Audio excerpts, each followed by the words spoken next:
morning everyone, my name is Yusuf and today I will do like 6-7 minute presentation talking about how to solve Rubik's Cube.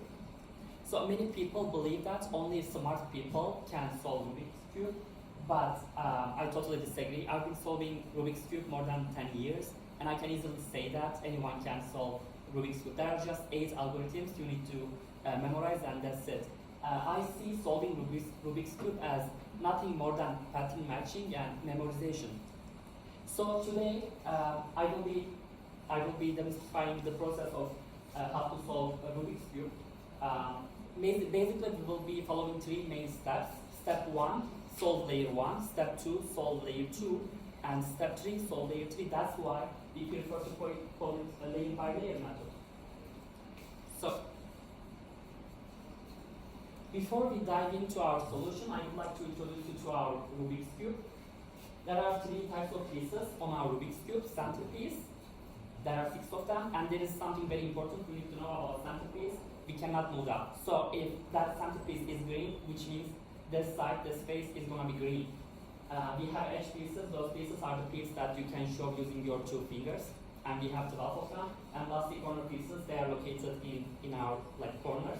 So in total, we have 26 small cubes, which is called cubies. So we already talked about layers, but I want to talk about face, because faces are really important to be able to understand the rest of the process.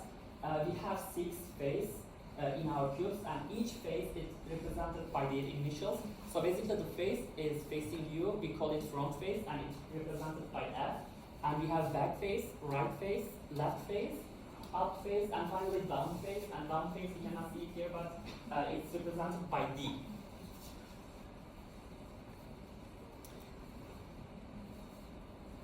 So, to describe the movements of our cube, we will be using simple notation, which tells us which face to turn. As you can guess, our cubes, every face can turn clockwise or counterclockwise. So we will be using some letters that, for example, if you see U, it means we are going to turn our up face to clockwise. If you see a single quotation, right? Single quotation mark, it means we are going to turn our up face counterclockwise. So you don't need to memorize all of this because I will be guiding you with some pictures throughout our presentation. So I just put it here just to make it visualize. So let's start with our step 1. Actually, in step 1 we have 2 faces.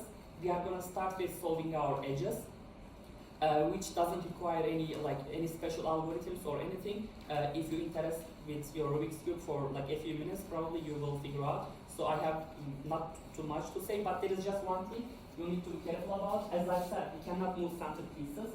So we would like to put here our red and white edge, because that face is going to be white, that face is going to be red.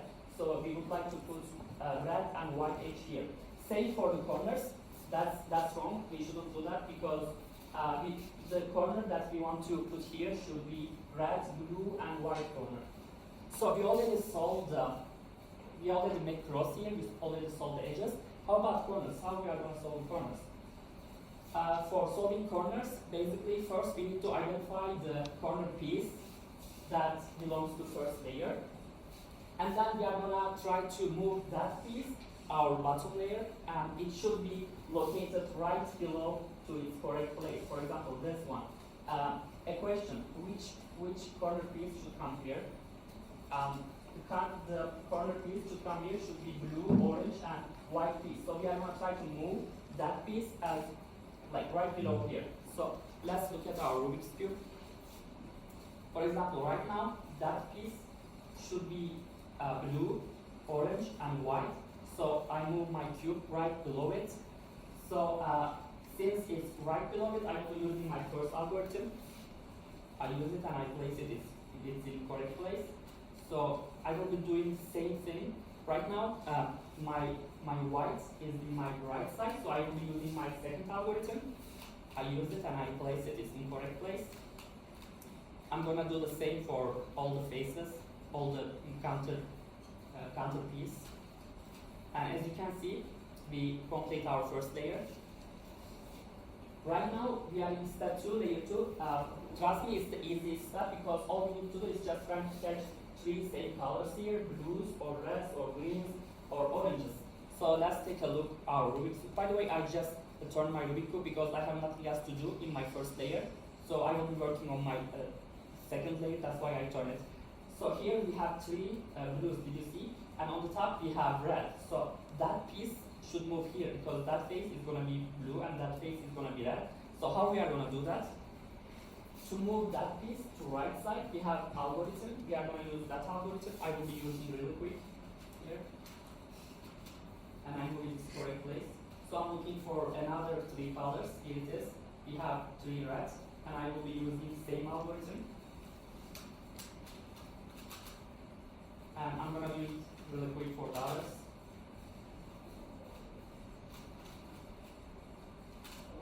And congratulations, layer 2 is done. And right now, we are in our last layer. You might see three scenarios.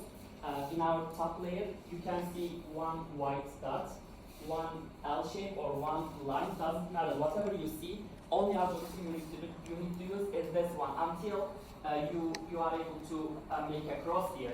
So coincidentally, I already have a cross, but if you use that algorithm, you will be able to make a cross here. So right now, we do have our cross, but we do have a problem because all the centers and edge pieces should match, but in my cube, just two of them match. So the other two doesn't match. So what I'm going to do, we have another algorithm for swapping edges. I'm going to use that algorithm to swap my edge really quick. I use that algorithm, and right now all my centers and edge pieces are matched. Did you see? Right now our Rubik's Cube should look like this. So all of them are matched, and all we need to solve right now is the corner pieces. To do that, right now our corner pieces are like very messy. There is one algorithm to organize them. I will be using that algorithm.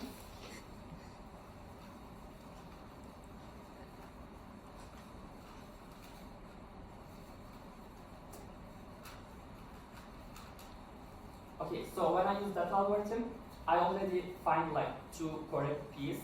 Right now there is just two corners that I need to solve. Right now our Rubik's Cube should look like this. They are in correct place, but to solve them, we have very easy algorithm.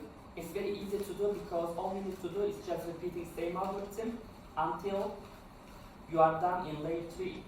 So congratulations, we are done doing our layer. We did everything.